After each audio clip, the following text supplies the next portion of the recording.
So my name is Aidan McGovern, and I guess I was called to be a part of the relay just for it's a great cause. So MS has impacted my family, but also because it's a challenge, and I think you grow by challenging yourself. I mean, I would really say it's just like the time on the road. I think like mile after mile, and kind of just seeing how, especially for this segment, the landscape changes from like this like arid land to like bucolic, very green landscapes. So it's really been like incredible to kind of see that, but also just to experience. I mean, that's what I wanted to do, right? Was to experience a part of the country that I've never seen before. And what better way to do that than run 163 miles? Honestly, tackling the miles, I think it's been like a miracle that like my legs aren't completely shattered every morning.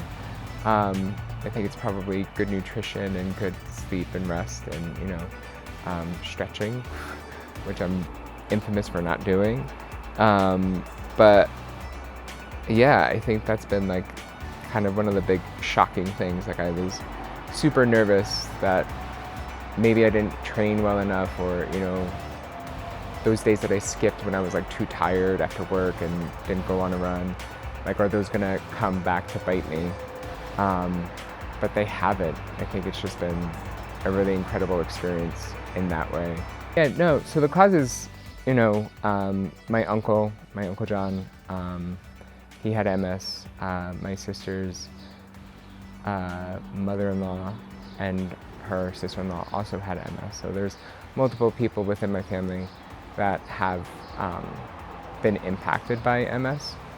So I think it's something that is very near and dear to my heart for many reasons. But I guess MS run the US specifically because of the philanthropy that they do and all of the races that they sponsor, not including this, but also others.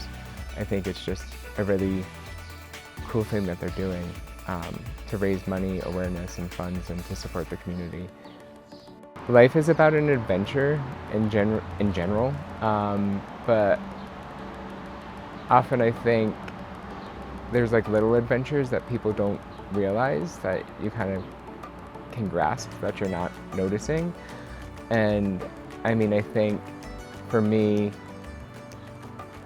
being able to challenge myself, but also to set myself up for success, I guess, in this adventure. Like I didn't know you or Gabby, I didn't know anything other than like kind of just showing up, right? And I think having very low expectations of what the experience will be is going to set you up for success in the end, because it's much more than I thought it was going to be. It's kind of difficult when you're kind of in that headspace, or even in the hurt locker, or pain tunnel, as people like to say.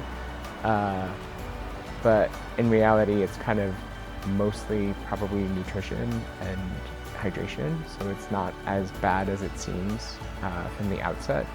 But I think there's so many fears and things that everybody struggles with, and being out on the road, it's kind of my space to just work through all of those sufferings, so to speak. Yeah, I mean, I think finishing strong is important to me. I think I've been pretty consistent all of the days so far, so I'm pretty pumped about kind of finishing strong. But yeah, I think it's pretty incredible that I hand it off to somebody else and then they take it on, and then in a few more months you guys will be in my backyard. So going all the way across the US, I think, is a really incredible feat, and being a part of a team, I think, is really awesome, because everybody has been so supportive, and after my runs, friends and family, but even team members have reached out to encourage me, which I think has been really great. If not now, then when, right? Life is really precious and it's a gift, right? but like start with little challenges and then you can work your way up to a big challenge. I don't think most people wake up one day and just say, hey, I'm gonna run 100 plus miles for charity. I think it's kind of a process that kind of unfolds over weeks and months and years. And I think all of the years of training that I've done for marathons and half marathons have served me well. But yeah, you don't have to do things extraordinary like that or even as little as that, right? You can start very small and do really big things with great joy, which I think is the important thing, is to smile through it even if it sucks.